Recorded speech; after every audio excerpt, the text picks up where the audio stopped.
Hey guys, welcome back to Hermitpack.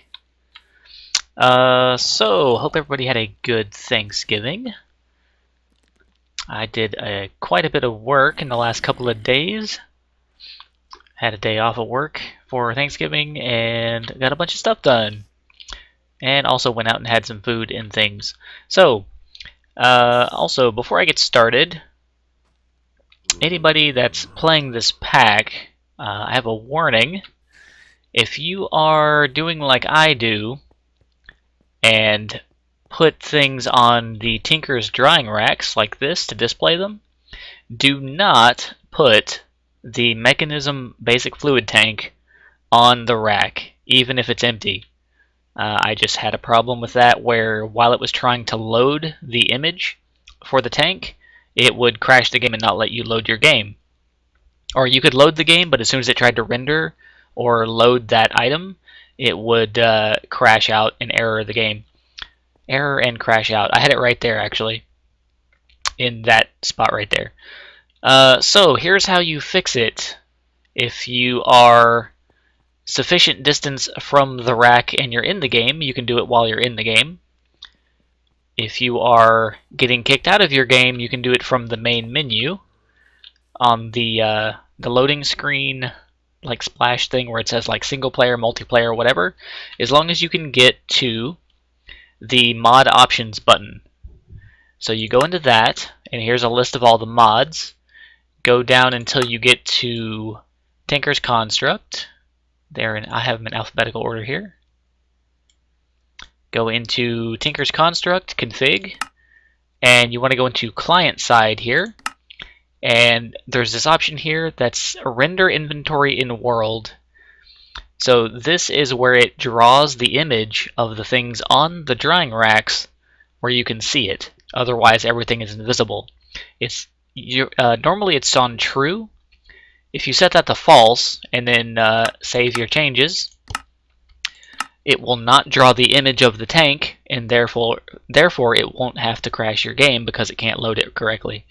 So yeah, it took a couple of minutes a little bit earlier and figured that out. It took me like a half an hour messing around with different settings until I found that and was like, oh, well, that makes sense. So if you're having that problem, if you've done that and you're trying to find out how to fix your game, just do that real quick, and then you can actually go over to your drying rack and right click on it to take the tank off, and then switch your settings back, and then everything will draw back in again. So, now that that's out of the way, just a little 3-minute rant on Mechanism and Tinker's not playing well together. This is the updated version of the mod pack 1. What is it? 4? Yeah, 1.4. I started on 1.2.1, but we're up to 1.4 of the mod pack now. And shout out to Cormac. He told me about this one probe, the one probe mod, and he said, hey, make this bobble, the one probe bobble, and then you can have the Wayla functionality. So now it shows what I'm looking at. It has information, like that's a congealed green slime block, grass block, stone, torch, whatever. So now I have that option, that functionality, the information on the screen, so you can see what I'm looking at when I'm looking at it. And it's in a bobbled slot, so I don't have to worry about it taking up inventory space or being in my offhand or anything like that. Well, I was playing in the 1.2 version of the mod pack, and there was not a bobble option. So I looked it up, and it was like, oh, hey, I need to update. So I went ahead and updated, transferred my map file over, transferred my save game over, and everything is working fine now. Except for that one thing with the rack there, but that was after the fact. Let's see. So I made a new weapon. I made a cleaver, made it entirely out of wood, and then switched one of the tool rods with Manilian, so I get that cold-blooded trait. It actually does more damage than the scythe was doing. The scythe was at like 14 point something damage. This is at 20.58 damage. Also, it has beheading 2 on it, which is why I built it in the first place. so I get the heads of mobs more easily now. It's 20% chance per kill. And I needed Enderman heads, which is the reason I built this. I have the highest level of sharpness on it, and I added a diamond on there, which increased the durability on the tool, or on the weapon, and it also added a little bit of attack damage. Luck 3 to increase the drop rate on stuff, and then 1 level of moss to repair. So it actually does a ton of damage. One shots pretty much everything except for Endermen that take 2 hits. Let's see. I'm just using like random scrap armor that I'm finding for now. Let's see. Oh, here's the shuriken. This thing is up to 14.06 damage. So it's got, well, Manilian everything. And then I added highest level of sharpness. It's got luck 3 on it, a diamond, and an emerald. Because the durability on the shuriken is related to the number of times you can throw it, like the ammo count. So at 1,805 durability, every 10 durability is 1 throw. It's 1 ammo. So it has 180 ammo. And it slowly repairs itself with experience from the moss. So yeah, it's like tons of damage, one-shots a lot of stuff, and has luck 3 on it. So now I have a ranged attack option that is reliable and can one-shot like creepers and skeletons and stuff from a distance. Otherwise, oh yeah, I did just die like a little bit ago. It's been like 45 minutes or so ago I died, which is when I found out that my game was crashing from that Tinker's rack over there. I actually died like right here because there was a witch. Well, it was kind of like a chain reaction of things. I was here, and if I stand there, creepers will run up to the front of this thing and explode.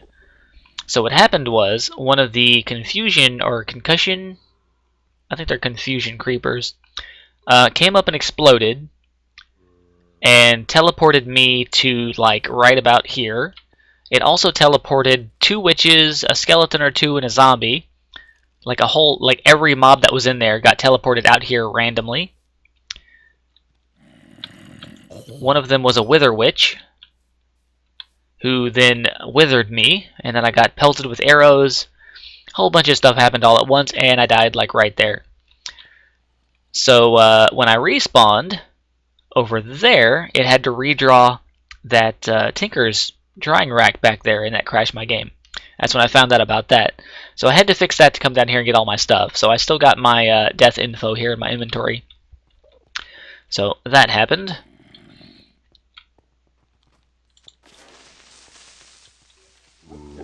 Anyway, so this thing is working fairly well, except for the creepers.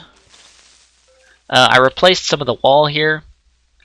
I made it, instead of like 1 square wide, 1 tile wide, it's now 3 tiles wide of my attack range.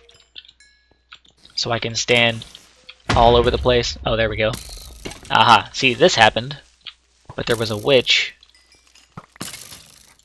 And these things are like really fast. Oh, he's over there. Let's demonstrate the shuriken. That didn't go far enough. Too far. There we go. Got that one up there. Anyway, so I have it at 3 tiles wide now, so I can hit things that are trying to hide off in the corners on the front, left, and right sides. I also replaced 2 of the blocks with darkened fused quartz glass, which is see-through, but doesn't allow light to pass through it, so the light level inside there doesn't go too high that mobs won't spawn.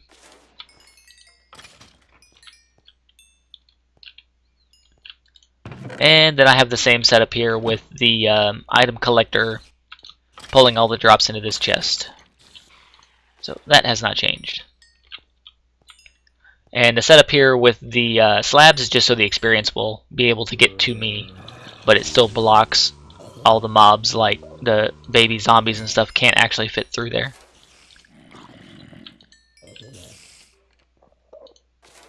We have another Enderman in there. Let's see if I can get his attention. Oh, he came to me. Alright. That was a regular creeper. Anyway, so let's take all this stuff out of here. So there's another Enderman head. I got another one just recently. Plenty of Ender Pearls rolling in now. Well, not plenty, I guess. I could always use more. But I have a way to get more fairly easily. What else have I changed? Oh, I built a farming station down here. It has no power at the moment, but I had it collecting redstone, which I just recently put into my storage system. I was running this thing on a solar panel, but I took that off to power the rest of the house now because that storage system is kind of getting up there on the power usage. Go back in here. This is the tank that crashed the game. That's not sitting right there anymore. I'll put that back there because I'm not going to put it on a drying rack anymore. It's where all this stuff has been. There's the scythe. I made a builder's wand. They're actually a lot easier to make nowadays than they used to be. You need 2 magical wood and 1 gold ingot. And magical wood is just a bookshelf and a gold ingot with 4 experience levels. So you don't have to go and do all that weird other stuff with enchanted books and things to make that. You just a regular bookshelf and a gold ingot. So they are way easier to make now. Also, whenever you place blocks with them, they don't play the block placement sound. The blocks just appear where they're supposed to be. Also made a chisel to chisel some quartz, and I'll show you what that was for here in a second. Otherwise, all these other tools I think you have seen, except maybe that knife right there. I made that just to check out some cooking recipes with the Actually Additions mod. Didn't really find anything super interesting, but I went ahead and made the knife for them. And this paper is the README guide thing for the One Probe mod, which I mentioned earlier. Oh, and the recipe for that is a probe with 4 gold nuggets, and the probe is a comparator, a gold nugget, and a redstone. So, very easy to make. What else? Oh, I made an enchanter here from Ender.io. You use that to make enchanted books of a specific type, as long as you give it materials and experience. Haven't used it to make anything yet. That's more of a future thing. I took the bookshelf from the zombie spawner area and brought it back over here. The resonator and the lava generator are here, just to be out of the way from the storage thing. Alright, so on to more technical things I've done. I slabbed out a lot of the floor in here just so this stuff would look better. The Actually Additions mod has this empowerer that you use to empower. It's like you change blocks into other blocks to make things. And I wanted to make this experience solidifier so I could take my levels off of my character and make them into these solidified experience items and store them safely. Well, game crashed. Perfect.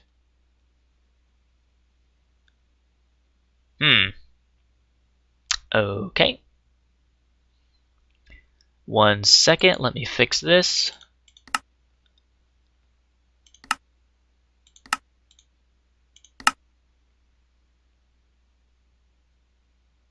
Anyway, I will talk while this is going. So, to build the experience solidifier, I had to basically change some items into other items, and one of the things you have to do is using the empowerer to change a block of the modified diamond item into the empowered block of the diamonds. So I had to build the empowerer for that. and that took like an hour to do. Alright, looks like it's going again. Here we go. Alright, so the experience solidifier, here we go. Empowered diamantine crystal blocks. It needs 2 of those. And those are 9 of the empowered diamantine crystals.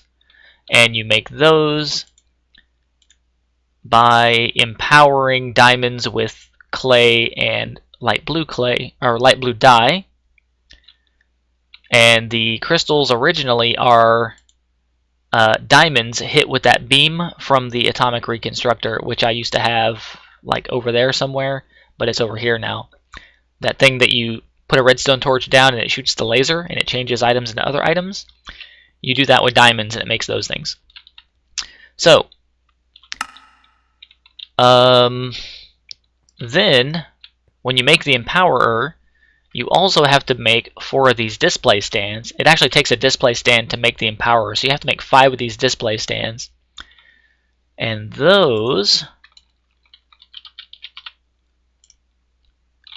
require you to have etheric quartz and etheric green blocks. The etheric quartz you use, or you get from a regular block of quartz shot with the reconstructor. And the green block is a block of chiseled quartz hit with the beam. So I had to make a whole bunch of chiseled quartz, and to do that I had to make the chisel. So anyway, built the empower, set these things up. It's kind of like a ritual thing. You put an item in the middle that you want to change. You put the other items on the outside things, and they all have to be charged with a little bit of RF power. So I made a second one of these simple power cells, and you can actually put these anywhere that you want them. They don't have to be touching. So I had these 2 here, and then that one there I set up right over here against each one of these to give them a little bit of power each, and powered them up so that they would work. And then it pulls those 4 items into the center one, empowers it, and then you get your empowered item. So did that with all the display stands, made the experience solidifier, made a whole bunch of these solidified experience things. Okay, that actually worked. I don't know why it crashed. It made the items. It just wanted to crash my game, I guess. I didn't even get a crash log. It just dumped me back to the map select thing. Anyway, so and then I had a ton of these sitting around in my refined storage system. So I decided to store them outside of the system, and to do that I made this exporter here that is filtered to only export solidified experience items into this basic drawer from storage drawers. Go ahead and throw all the ones in my inventory in there. And this has an upgrade, has an emerald upgrade in it, so it holds 13 times more stack than it's supposed to. And I also put these like status upgrade things in there to have that little indicator bar at the bottom there that shows how full it is. So I just hit the first little notch of how full it is there. Anyway, so if any of these end up in there, it exports them into here. And it's got 4 speed upgrades on it, so it can do like a whole lot of them really fast. So I don't have to worry about them clogging up my system here. So I have now 1, 2, 3, 4, 5 crafters set up with recipes and stuff in them, crafting things for me whenever I want them. All the different processors, the speed upgrade pattern, capacitors, all 3 levels of capacitors from Ender IO, machine casing, the energy conduit for Ender IO that I have over there, the pattern for the pattern for pistons and sticky pistons, all the different things that go into this solderer, so I can have things soldered anytime I need them automatically. This crafter has all of the storage part things that it can make, the enriched quartz, cables, exporter, importer, and the crafter. So I have a pattern for the crafter. Anytime I need to make a new one, it'll just do it for me.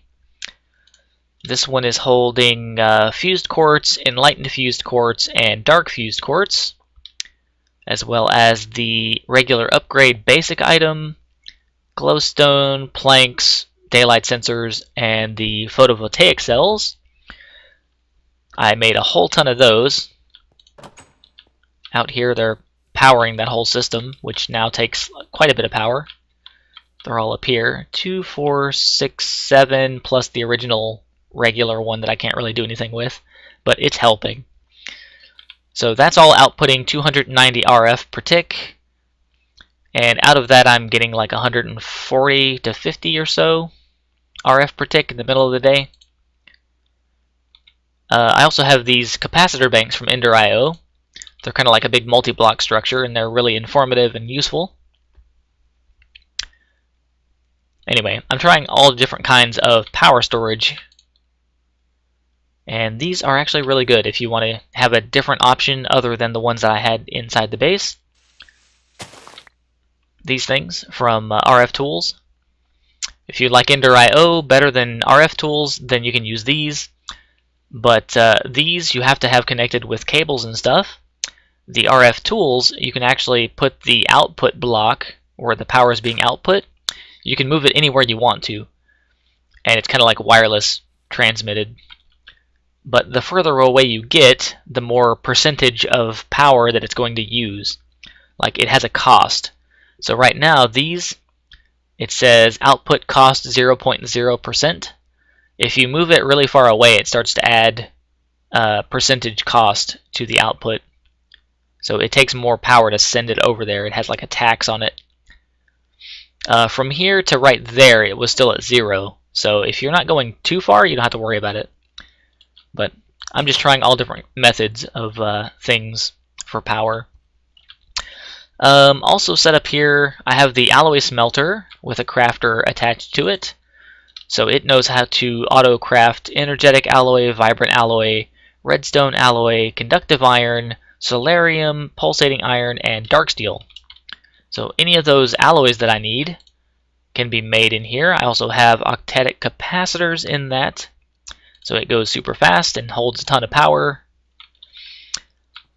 The system is also powering this slice and splice. I needed that to make something. What did I use the slice and splice for?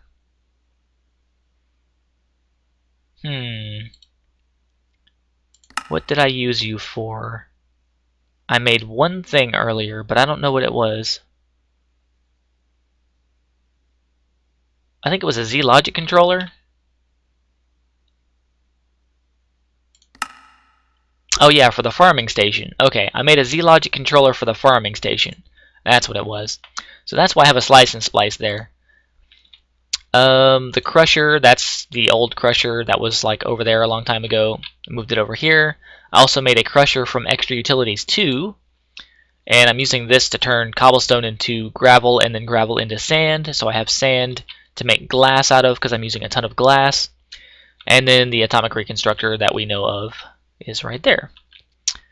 This right here is the wrench. That's fairly new from Refined Storage. You use this to rotate blocks. So this crafter here, if I don't have a way to place it the way I want it to be facing, I can shift right click and spin it around different ways. You can also point it up and down, which they didn't want to do before, but now you can move them with this wrench. And you make that with a bunch of quartz enriched iron and a basic processor, for those of you that want to know how to make that. Over here in the corner with the experience solidifier are other refined storage items that I made and that I don't have hooked up to the system right now. There's the processing pattern encoder that you use to make patterns for the crafters that are connected to machines that process items into other items. So like for the alloy smelter, for example, or the solderer, another good example. That's where you make the patterns for that. It doesn't have to be connected to your system. It doesn't need any kind of power whatsoever. So it's just kind of sitting there on top of this crafting station, out of the way where I don't need it to be connected to any of this. So it's sitting there. This is a fluid interface block. You can use this to input and export items, well, not items, but fluid from your refined storage system. I had that sitting right here, but then I realized I actually did not need that connected to the system because I had this fluid grid. Got 37 buckets of lava in here. I can actually just use the fluid grid itself to input and to insert and remove fluids from the system. Do I have a bucket in here? Yes. So say I want to get a bucket of lava out of there, you just take your bucket, and as long as it's like in your inventory somewhere, you can click on the lava and it puts your bucket on your cursor with the bucket of lava in it. See, if I click it again, nothing happens. And to go back in, you just take your bucket and click somewhere in the fluid grid and it dumps it off in there. If you want to use the fluid interface with buckets, as long as it's connected to your system somewhere, like right there, for example. See, I can't like choose what fluid I want to take out right now because it's not set up to like auto export fluids of any kind. But if I have a bucket of lava in my inventory and I want to put it into the system, you can just put it in the in slot here and it puts it in there and goes right back in there. So that's kinda how you use that. That's like halfway how to use that. I don't have a use for it other than that, and the fluid grid does the job, so I don't really need that item, but I made one, so there it is. If I ever need one in the future, I've got it sitting there. The other item sitting here is the disk manipulator. I don't remember what the name of this thing was back in the AE system. I don't remember the name they had for it. But basically this allows you to transfer items that are in one storage disk into your system, or from your system into a storage disk, without having to like put it in the actual disk drive. And I used that to transfer the items that were on the 3 1K drives that I had onto the 64K disk that's in here now. And then I broke them apart to scrap the parts and use the parts to make other things. And then there's the 64K fluid storage disk that I have in there now. There's also a crafting monitor that's fairly new to the system that shows what's being auto-crafted with your system and all the different parts and steps it has to go through.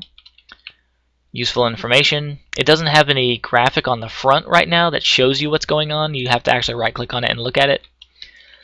The disk drive now actually does show the drives sitting in it, though, which is a good touch. I like that they added that.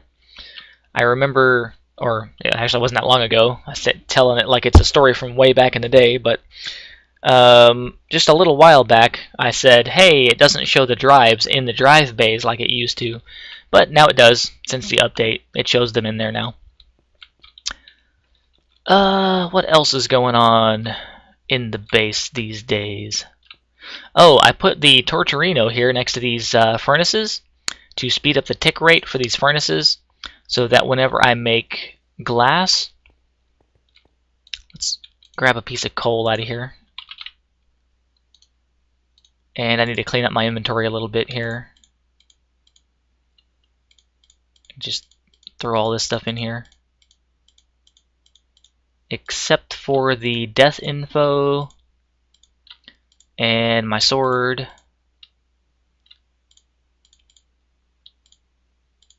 There we go.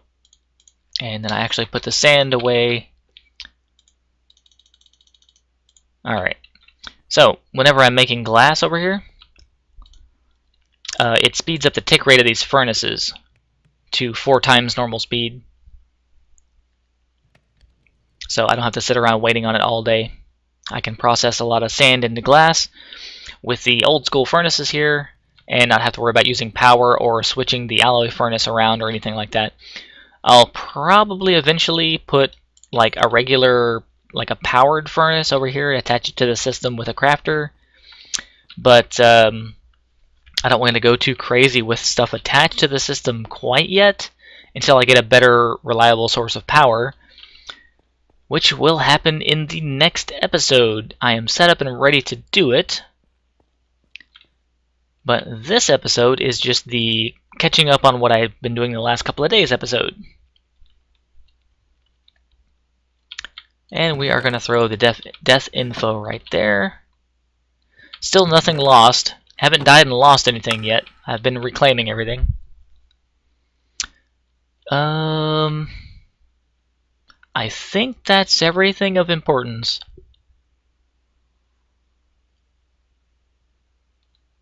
I think.